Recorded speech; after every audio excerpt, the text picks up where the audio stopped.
पुराण में अनेक अनेक कथाएं दी हुई हैं। भागवत सभी पुराण में सबसे अधिक माना गया, क्योंकि सब पुराण की सार कथाएं और सार सिद्धांत इस अकेले ग्रंथ में दे दिए गए। जितने पुराण हैं हमारे, भागवत है, अन्य पुराण भी हैं, सभी में दो प्रकार की कथाएं आती। हमारे पुराण आज के हिसाब से 5,500 वर्ष पहले लिखे गए। 5,500 वर्ष पहले का हिंदुस्तान भगवान कृष्ण का अवतारी काल, महाभारत युग।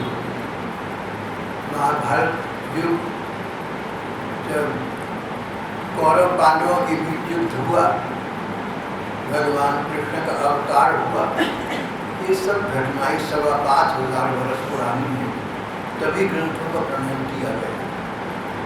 तो ये स्पष्ट है कि पुराण में जो कथाएं दी गई हैं, ये कम से कम 5,500 वर्ष पुरानी तो हैं।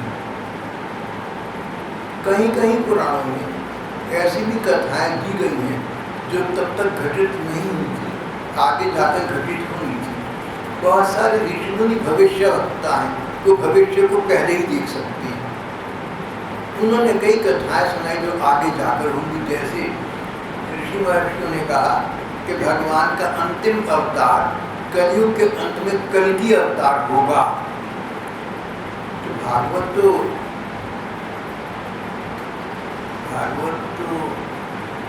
कलयुग से पहले लिख दी गई और कलयुग के अंत की घटना। तो ऋषि मुनि कहते हैं हमें अपने योग सिद्धि से ही घटना पता है, इसलिए पुराण में दो प्रकार की कथाएं हैं। एक तो 5,500 वर्ष से पुरानी, क्योंकि स्वयं पुराण 5,500 वर्ष पुरानी, और दूसरी घटनाएं ऐसी हैं जो लाखों वर्ष पहले, करोड़ों वर्ष पहले, अरबों वर्ष पहले कभी कहीं हुई थी। भागवत में जो ऋषि मुनि कथाएं सुनाती हैं, वो बतलाती हैं कि जब संसार का आरंभ कभी हुआ था, तब ये घटना घटी। जैसे आपके हमारे बुजुर्ग अपने बचपन की घटना हमें बता दें जो 100-200 वर्ष पहले। यहाँ पर आज का प्रसंग समुद्र मंथन इसी प्रकार का है। लाखों करोड़ों वर्ष पुरानी बात है। तब देवता स्वर्ग से उतरकर इस पृथ्वी पर प्राय आ जाया करते थे और लोगों से प्रत्यक्ष बातचीत करते थे। कई बार इस पृथ्वी के राजा महाराजा इतने वीर, इतने महाबाहु होते थे कि जब देवताओं पर दैत्यों का आक्रमण होता, राक्षसों का हमला बोला जाता, तो देवता लोग इस पृथ्वी पर आते और यहाँ के बहादुर राजाओं को अपने यहाँ ले जाते कि हमारी ओर से तुम दैत्यों को परास्त करो।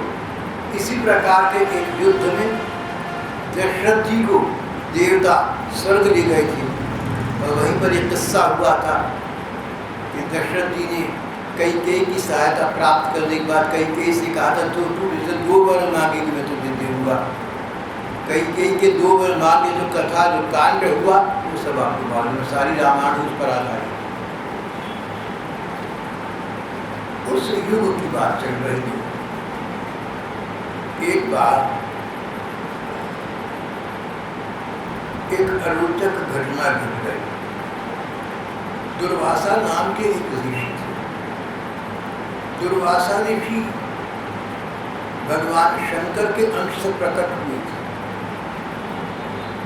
दुर्वासा ऋषि अपने क्रोध के लिए कुख्यात हैं। बड़ी जल्दी श्राप ले लेते हैं, बड़ी जल्दी गुस्सा करते हैं।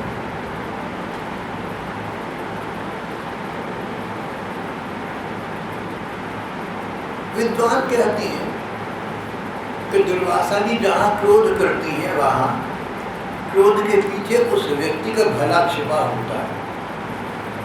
अपने को क्रोधी बदनाम करके दूसरे के भले के लिए क्रोध करना, ये श्री दुर्वासा जी का गुण है दुर्गुण नहीं, ऐसा विद्वानों का कहते हैं।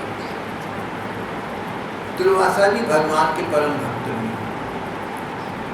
कोई कोई ये कहती है कि मनुष्य में और भगवान में अंतर तो रहेगा, पूर्ण तो एकमात्र परमात्मा है, मनुष्य कितना भी ऊंचा खुला पूर्ण नहीं हो सकता। तो दुर्वासा एक प्रकार के पूर्ण पुरुष है, लेकिन परमात्मा की बात पूर्ण नहीं हो सकती। सब गुण उनमें है, अगर क्रोध का दो गुण भी एक है तो मनुष्य है, कोई आश्चर्य की बात नहीं। बहुत से विद्वानों का ऐसा कहना है। एक बार ये दुर्वासा जी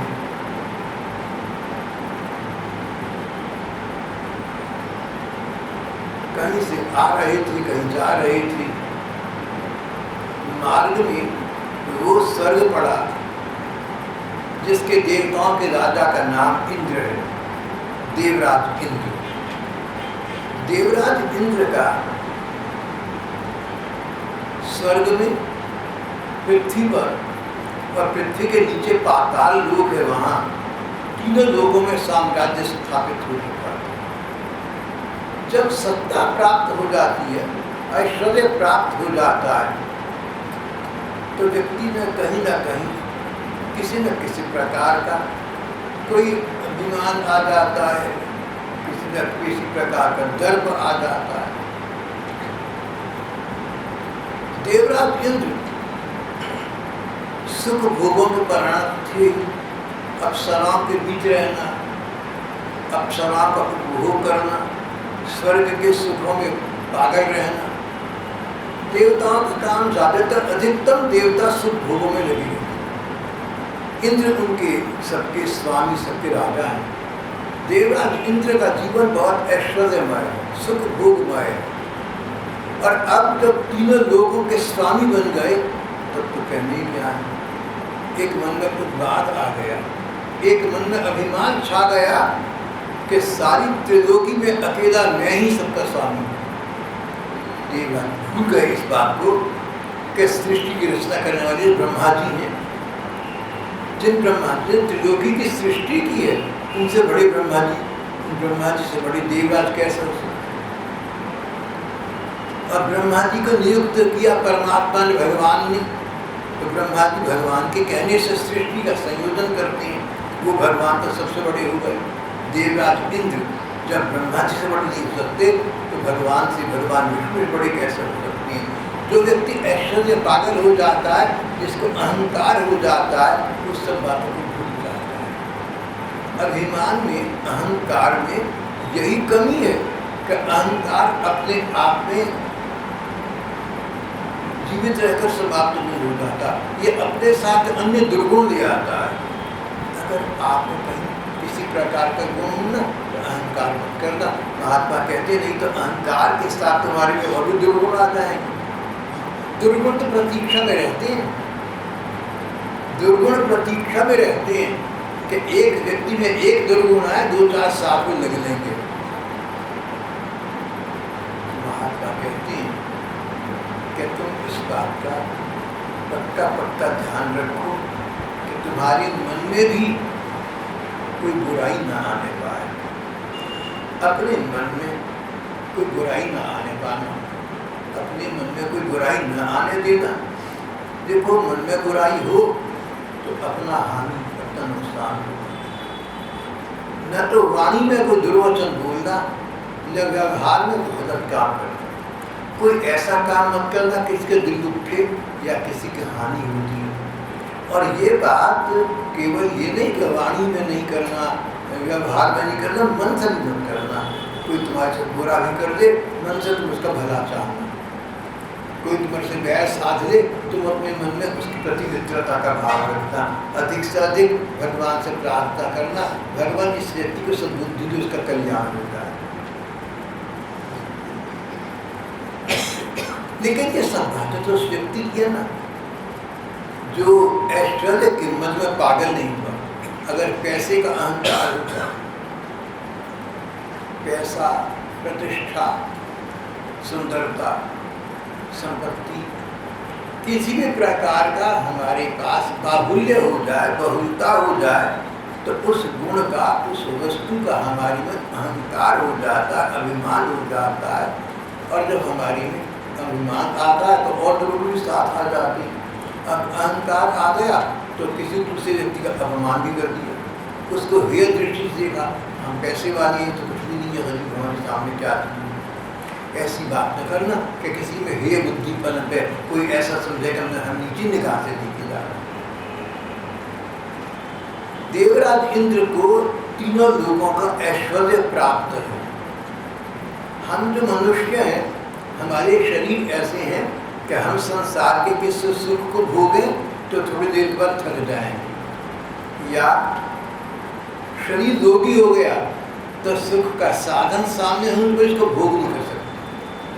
अगर पेट में अजीर्ण हो जाए, अगर पेट की व्यवस्था बिगड़ जाए तो खाने की से अच्छी सच्ची सामने रखे तो नहीं खाएंगे, क्योंकि पेट ही बिगड़ा हुआ है और बिगड़ेगा।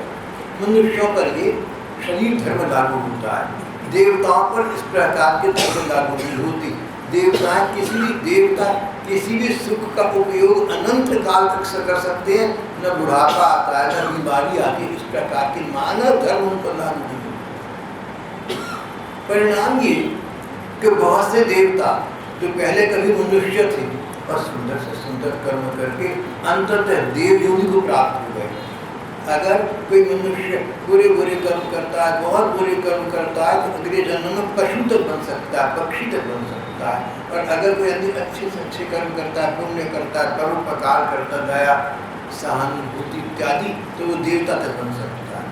जब तक उसके पुण्य बढ़ेंगे तब तक देवता रहेगा। उसके बाद जब पुण्य समाप्त हो जाएंगे तो स्वर्ग से उतर कर देव योनि से उतर फिर मनुष्य जीवन में जन्म लेना। ऐसे लाखों देवता जो पहले मनुष्य थे, पुण्य कर्म प्रताप से देवता बन गए।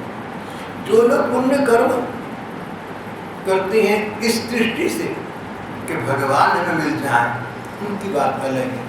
उनको देव योनि तो प्राप्त नहीं होती, उन्हें भगवान के धाम में स्थान प्राप्त हो जाता है, वो भगवान के प्रेमी भक्त कहलाते हैं। इस समय उन लोगों की चर्चा चल रही है जिन्होंने कर्म तो बहुत अच्छे किए, देव योनि को प्राप्त हो गए और अधिक अच्छे कर्म करने में देवताओं के राजा देवराज इंद्र बन गए। अब ऐश्वर्य मिल गया, सुख भोग की सामग्री मिल गई, एक प्रकार से अमर जीवन मिल गया, निरोग शरीर मिल गया। अब और क्या चाहिए इसी में लगकर। वैसे छोटे बच्चे को बोध नहीं होता कि क्या खाना अच्छा है, क्या खाना बुरा है, तो जो समाज की चीज़ें सामने दिखाता जाए उसको बताइए क्या होता है। एक मम्मी कह रही थी कि मेरा जो लड़का है ये लड्डू का बहुत शौकीन है, वो अगर लड्डू खाने लगे तो लड्डू खाता है और रोटी नहीं खाता। मैंने उस बच्चे से मैंने कहा लड्डू खाता है, बोला अभी खा दे, दिखा देता। 8 मैंने कहा 8 लड्डू, बोला घर जाके खाना खाना है, इसलिए 8 लड्डू से ही काम चला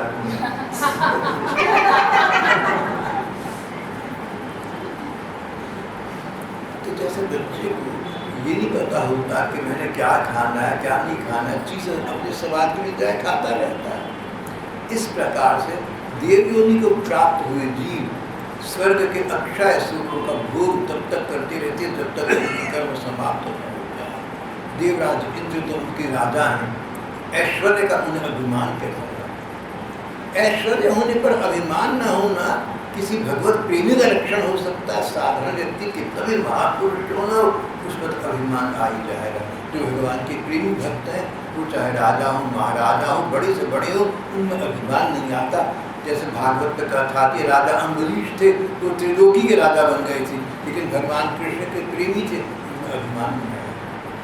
ऐसे और भी अनेक राजा महाराजा बड़े आदमी हुए, भगवान के प्रति प्रेम था, इससे उनमें किसी प्रकार के मन के विकार में जन्म नहीं लिया।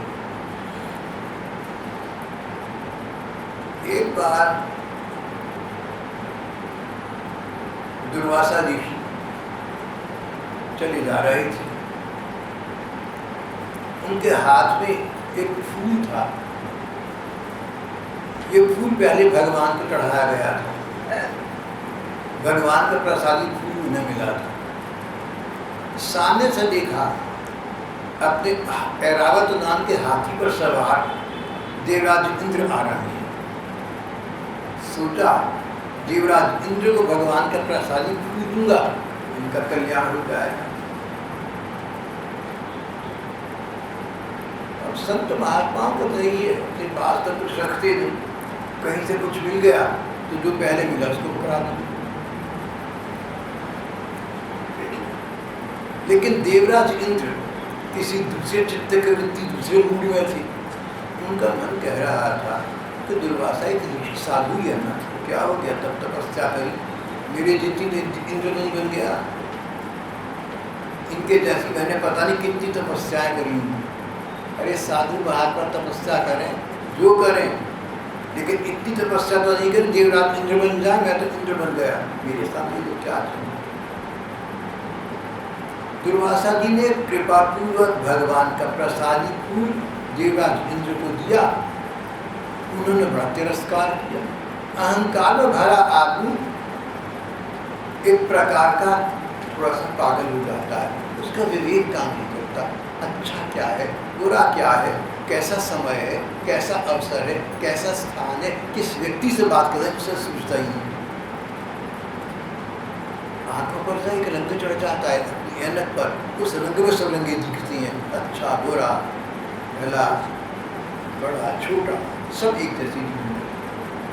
देवराज इंद्र ऐश्वर्य से प्रमत्त थे, सत्ता प्राप्त थी, अब वो किसी पागलपन की स्थिति में चले गए थे। अभी हमारे एक अंग्रेज ने 100 वर्ष पहले कहा था कि अंग्रेज महापुरुष हुए, उन्होंने कहा पावर करप्ट्स मैन, सत्ता व्यक्ति को बिगाड़ देती है, दूषित कर देती है।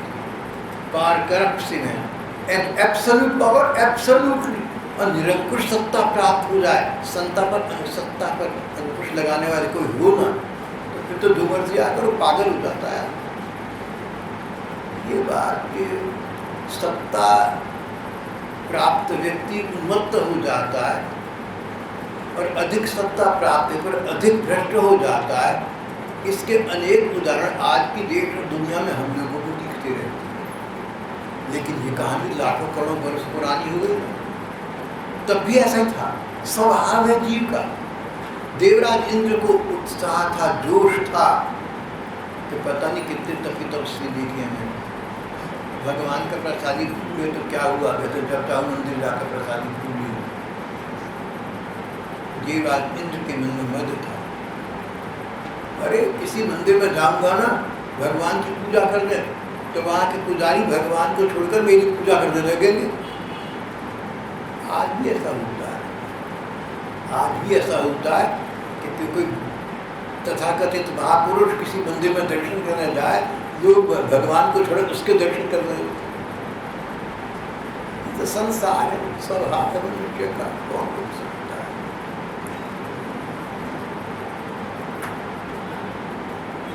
इंद्र ने बाएं हाथ से यानी तिरस्कार पूर्वक ऋषि से फूल लिया। तरीका तो ये था, कोई संत मुझे फूल दे दे तो मैं हाथ जोड़ दोनों हाथों में ले उनको प्रणाम करूं, उनको मस्तक से लगाऊं। लेकिन इंद्र की तो प्रमत्त थी, ये तो विचार आया जैसे तिरस्कार पूर्वक, जैसे रावण ने लक्ष्मण जी की चिट्ठी बाईं हाथ से पकड़ी थी, दाईं हाथ से नहीं पकड़ी, दाईं हाथ से ठीक चीज पकड़ती है, बाईं हाथ से पकड़ने का मतलब मैं इसको समझता ही कुछ। देवराज ने तिरस्कार पूर्वक फूल हाथ में लिया और हाथी की सूंड पर रख दिया। उसको प्रणाम करके पास रखने के स्थान पर हाथी की सूंड के ऊपर, हाथी के मस्तक पर, सूंड पर नहीं रख दिया, मस्तक पर रख दिया, हाथी के माथे पर रख दिया। ये न सोचा कि अब इस फूल का क्या होगा। हमारे धर्म ग्रंथ कहते हैं कि अगर भगवान का तुम्हें प्रसाद मिले ना तो उसका सम्मान करना, सम्मान करना। तो वो बर्फी का भोग मिल गया, इस बात का ध्यान रखना, प्रसाद ऐसे हाथ में लेना कि बर्फी का एक कण भी नीचे जमीन पर न गिरे, किसी के तुम्हारे किसी के पाँव में ना आ जाए। भगवान के प्रसाद की महिमा को समझोगे तो प्रसाद की महिमा तुम्हारे पर पूरी पूरी खरी उतर जाए। धर्मो रक्षति रक्षता, तुम धर्म की रक्षा करो, धर्म तुम्हारी रक्षा करे। तुम प्रसाद की महिमा को समझो, प्रसाद तुम्हें पुरस्कृत करे। तुम्हें कहीं से प्रसाद मिले तो सम्मान पूर्वक लेना, और प्रसाद मिले पहले माथे से लगाना, फिर तुरंत ग्रहण करना। अगर पास बचा कर रखता हो तो की बात कर तरीके से ऐसे रखना कि उसका कोई कण मात्र भी नीचे न गिरे, किसी के पाँव में ना। कहाँ तो प्रसाद की इतनी महिमा, और देवराज इंद्र उनको विचार ही न रहा। उन्होंने फूल बाएं हाथ से पकड़ा और अपने हाथी की, ऐरावत नाम के हाथी के मस्तक पर, माथे पर रख दिया। अब हम लोग हैं, अगर हमारे कहीं कोई चींटी मच्छर काट ली या हमें लगे कि हमारे ऊपर कोई चीज़ रखी है तो हमारा हाथ वहाँ पहुँच जाता है अपने आप। इसी प्रकार हाथी की सूंड सारे काम करती है। हाथी के मस्तक पर फूल रखा गया, हाथी को लगा के मेरे मस्तक पर पता नहीं क्या रखा गया। हाथी की सूंड वहाँ गई, फूल को हाथी ने सूंड से लेकर तोड़ के नीचे डाल दिया। हाथी बेचारे को क्या पता, हाथी को जड़ जीव कहा गया है। किसी भी जीव को पता नहीं, किसी भी पशु को पता नहीं, तो पहले से जड़ बेचारा कुख्यात है, उसको क्या पता हो। और देवराज इंद्र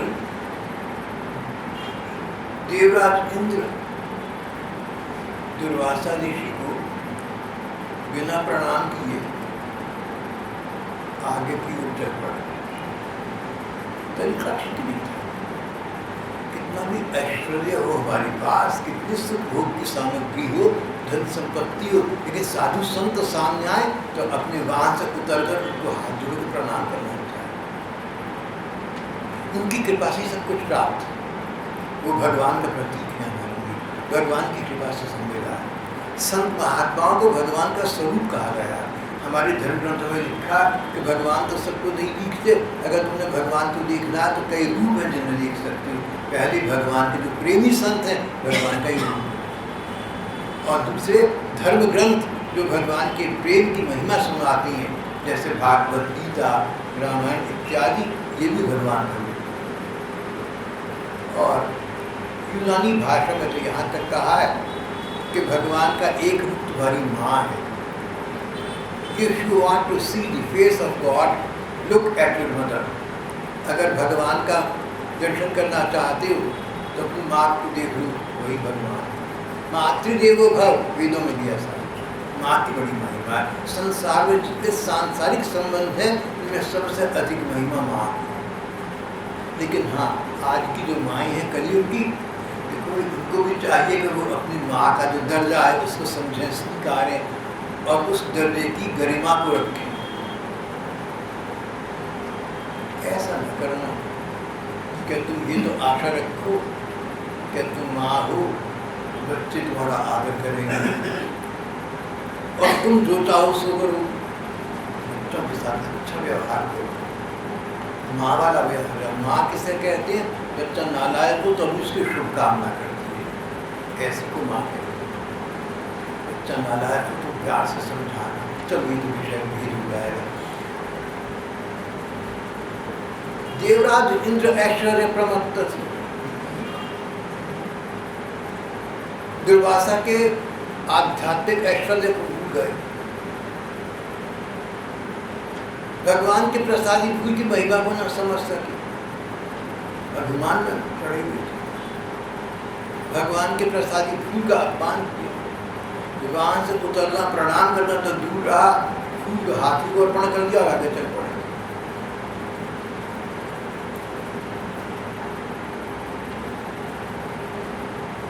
दुर्वासा को बड़ा क्रोध आया। भागवत में लिखा है, दुर्वासा जी को क्रोध आया। उन्होंने देवराज इंद्र को श्राप दिया, जिस सत्ता के अहंकार में तुमने भगवान की प्रसिद्ध का अपमान किया, जाओ तुम्हारी सत्ता भी नष्ट हो जाए। ब्रह्मशाप।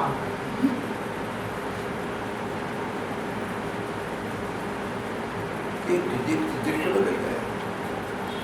बहुत से महात्माओं का, बहुत से विद्वानों का कहना है कि जब दुर्वासा जी ने लिखा कि हम साधु संतों का अपमान तो कर ही दिया, चलो कोई बात नहीं, इस तरह भगवान के फूल का अपमान करके भगवान का भी अपमान कर रहा है। तो दुर्वासा जी ने सोचा कि इसका नाश तो नित्य समीप आ गया है, विनाश काले विपरीत बुद्धि। जब बुरा वक्त आता है तो दिमाग खुद खराब हो जाता है, कितना समझाओ मानता। रावण भी समझा किसी की बात, कंस समझा किसी की बात। देखो बात तो समझना तुम्हारे पुण्य कर्मों का लक्षण। तो तुम्हें बात समझाए ना तो समझने की कोशिश कर। अगर समझने की कोशिश करने पर बात समझ में आ जाए, अच्छी लगे तो मन ही मन दूसरे का धन्यवाद कर। और अगर समझने पर भी बात समझ में ना आए, ठीक न लगे, तो उस व्यक्ति को धन्यवाद करना कि तुम्हारी मुझसे रुचि, भले ही तुम उसकी सलाह को जीवन में स्थान दो। तुम्हारी इच्छा, देख लो कैसी सलाह है, तुम्हारे भले में तो मान जाओ, नहीं है तो तुमसे रुचि ही, इसका धन्यवाद करो। गांधी जी इंग्लैंड गए,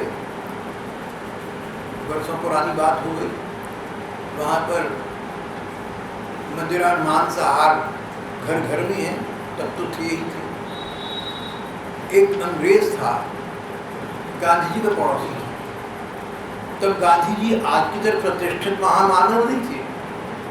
जैसे हमारे देश के बच्चे आज भी विदेश पढ़ाई करने जाते हैं, ऐसे गांधी वकालत की डिग्री देने गए, इतना था। उस अंग्रेज ने सोचा कि गांधी जी अगर मांसाहार नहीं करेंगे, मदिरा पान नहीं करेंगे, तो लोगों ने बुद्धू पागल समझेंगे, हिंदुस्तान को दक्षिणामुख समझती थी, इसका अपमान करेंगे।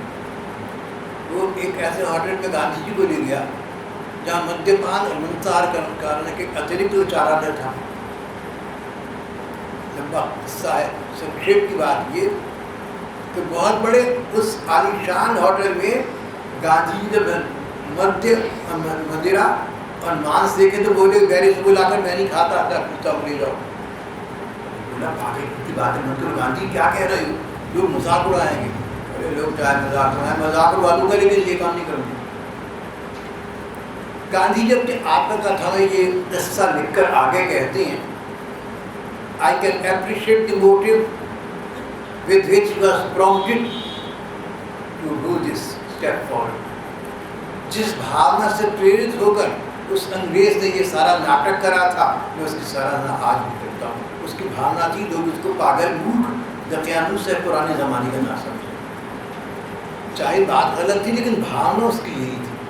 देखो भाई बहनों को, सबको तुम्हें यही चाहिए। कोई तुमसे बुरी बात कह दे ना, बुरा गलत बात कर दे, बड़ी बात काट दी, तुम्हारा निरादर कर दे, तुम्हारा अपमान कर दे, तो उसकी नीयत पर ध्यान दे। चाहे उसकी बात गलत हो, लेकिन अगर भावना उसकी गलत नहीं थी, भावना तुम्हारे बारे में आदर और स्नेह की थी, तो तुम भावना का आदर करो। जो व्यक्ति बुरे लोगों की और गरीब लोगों की भावना को देखकर उनके बैर को भूल जाता है, कोई विरोध नहीं करता, भगवान का जन्म बन जाता है, क्योंकि भगवान भी भाव प्रिय है। भगवान की भावना देखते हैं तो भी भावना देखते हैं। कोई व्यक्ति बुरा कर देना, कई लोग गलत कर देते हैं, तो दो बातें सोचना, एक तो एक उसकी भावना क्या है, और जहाँ तक हो सके दूसरे की भावना पर लांछन न लगाना, उस पर शंका न करना। हो सकता है दूसरे का सद्भाव हो, लेकिन समझ नहीं है, ज्ञान नहीं है, पूरी बात पता नहीं है, इसलिए तुमसे कह रहा है, बिगड़ी बात कह रहा है। दूसरी बात, किसी स्थिति में हम तुम भी तो यही काम कर सकते हैं। ऐसा तो नहीं कि हम नहीं करते, हम भी मनुष्य हैं। उस मनुष्य वाली स्थिति में हो तो किसी के साथ हम भी ये बिताएंगे, सभी तो मनुष्य हैं। दूसरे की भावना देखकर उसके अनुरूप उस व्यक्ति को व्यवहार देना, न तो अपने मन को कलुषित करना, न दूसरे के मन को क्लेश पहुँचाना। छोटा सा जीवन है ना, बहुत सरल है, इसको सरल रखो, इसको बिगाड़ो मत। तुम्हारा मन है, इसको भगवान का मंदिर बना रहे थे, इसे पूरी टूटी मत बनाओ। देवराज इंद्र ने अपमान किया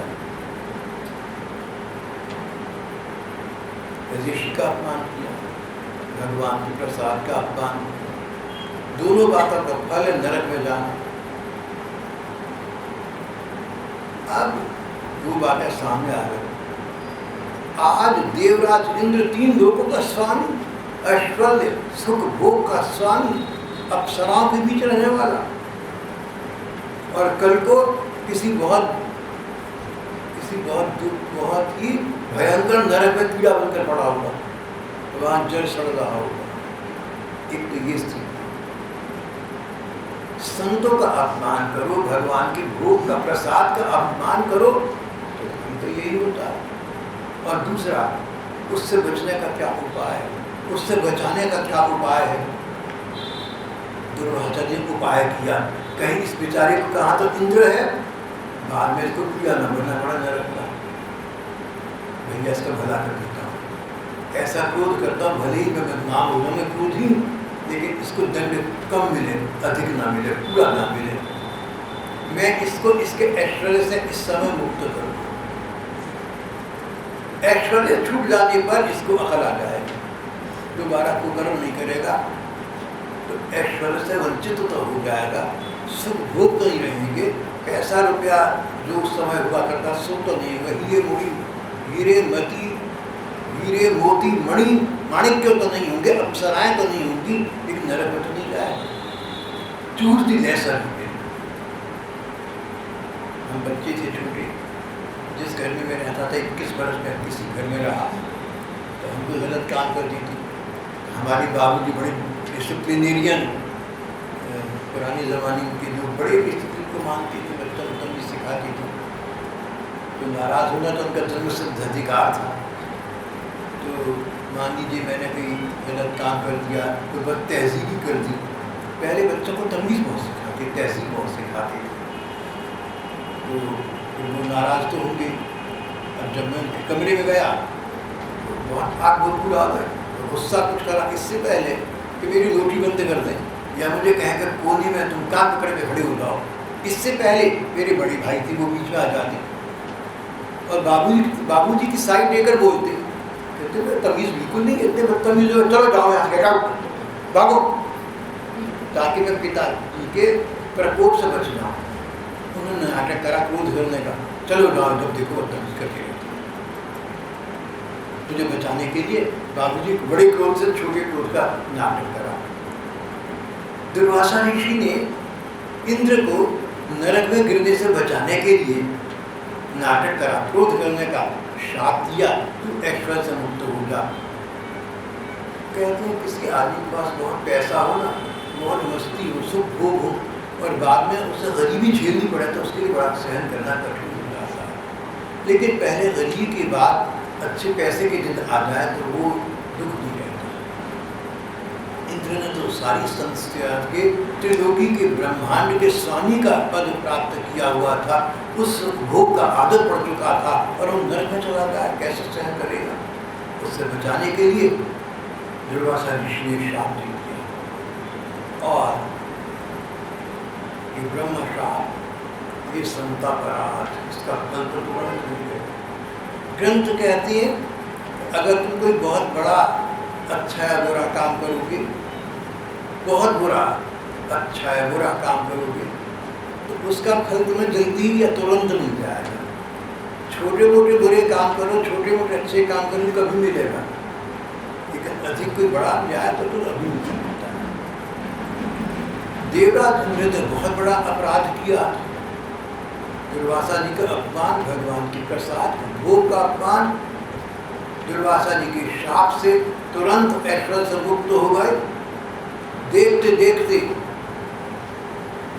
दैत्यों ने देवताओं पर हमला बोला, आक्रमण किया, और देखते देखते देवता तो बड़े प्रबल सबल थे, त्रिलोकी के स्वामी होने पराजित हो गए, राज्य दैत्यों का हो गया। देवराज इंद्र के स्थान पर राजा बलि राजा बन गए, राजा बलि दैत्यों के राजा थे। सभी स्थिति बदल गई। देखो ऐसा कहीं पर क्रोध न करना, ऐसा विकार मन में मत आने देना जो एक क्षण में तुम्हारे भाग्य को ही बदल दे, और अच्छे भाग्य को बुरे भाग्य बदल दे। सब कुछ अपने हाथ में है, कम से कम बहुत कुछ अपने हाथ में है।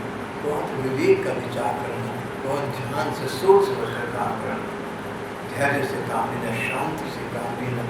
और अगर तुम्हारी मन में आए, कोई विकार आ जाए, कोई बुरी बात आए, उसको पूरा करने से पहले, यहाँ तक उसको कहने से पहले सोच लेना, एक रात बिता लो, एक दिन बिता लो। कोई बुरी बात करनी हो तो बहुत जल्दी मत करना, देर से करना। कई बार धीरे धीरे तुम्हारा अपना मन शांत हो जाएगा, अपने मन में क्रोध विरोध शांत हो जाएगा, और जो बुरी बात थी उसको करने का तुम्हारी अपनी इच्छा नहीं रहेगी। पर अच्छा काम करना हो तो तुरंत कर देना, ऐसा ना हो कि कल तक सोचो और ये भी शांत हो जाए तो अच्छे काम करने से तुम वंचित हो।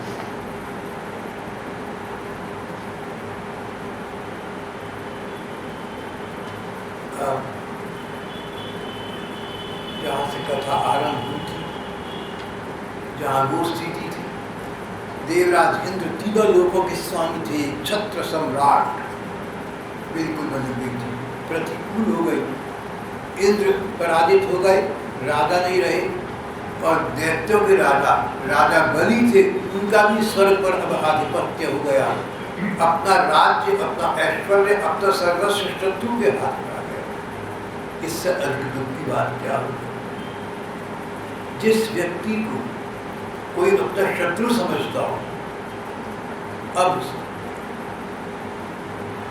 उसको अधिकार मिल जाए और शत्रु समझने वाला व्यक्ति उसका सेवक बन जाए, उसका दास बन जाए, इससे बड़ी दुख क्या बात है? यहाँ तो लगभग यही स्थिति होगी। देवराज इंद्र राजा बलि को कुछ भी नहीं समझती थी और सोचते थे कि एक दिन मैं इसको दिवस में कर लूँ, मेरे लिए कौन सी बड़ी बात। और राजा बलि को अपना स्वामी स्वीकार करना पड़ा, अपना स्थान देना पड़ा, सारी स्थिति बदल गई।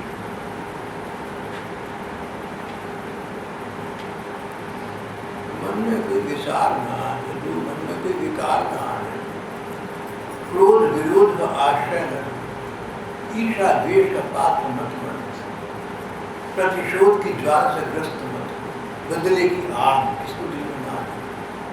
ईर्ष्या द्वेष प्रतिशोध हिंसा प्रतिहिंसा का ये क्रम अनवरत चलता रहता है, इसकी समाप्ति नहीं।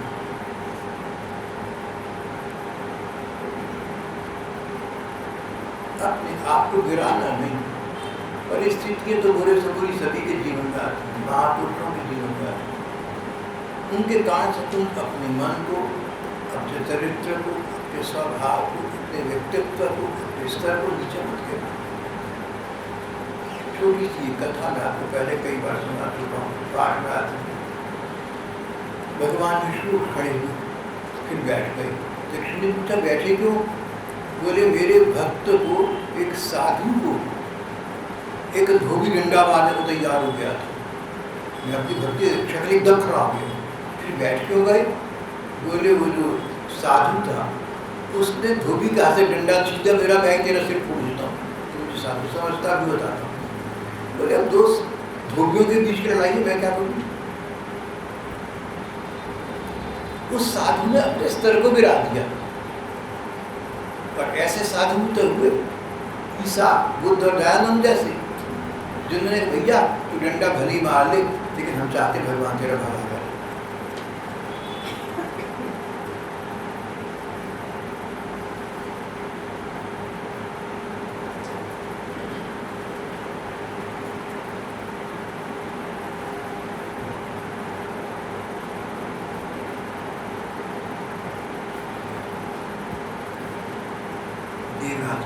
इंद्र बल समाप्त हो गया, स्वर्ग पर भी दैत्य पर राज्य हो गया, बहुत बहुत बिगड़ गए। देवता दुखी हो गए, लाचार होकर ब्रह्मा जी के पास गए। ब्रह्मा जी को साथ देकर भगवान विष्णु की स्तुति करने के लिए गए। क्षीर सागर के तट पर उन्होंने भगवान की स्तुति। क्षीर सागर, इसमें दूध ही दूध भरा हुआ है, दूध का सागर है। ये इस पृथ्वी पर नहीं है, स्वर्गों में कहीं है। क्षीर सागर कर जाकर जिन्होंने भगवान को पुकारा, भगवान प्रकट हुए। भगवान ने कहा मैं तुम्हारी सहायता करूँगा। क्या कैसे करेंगे ये प्रसंग अगली बार।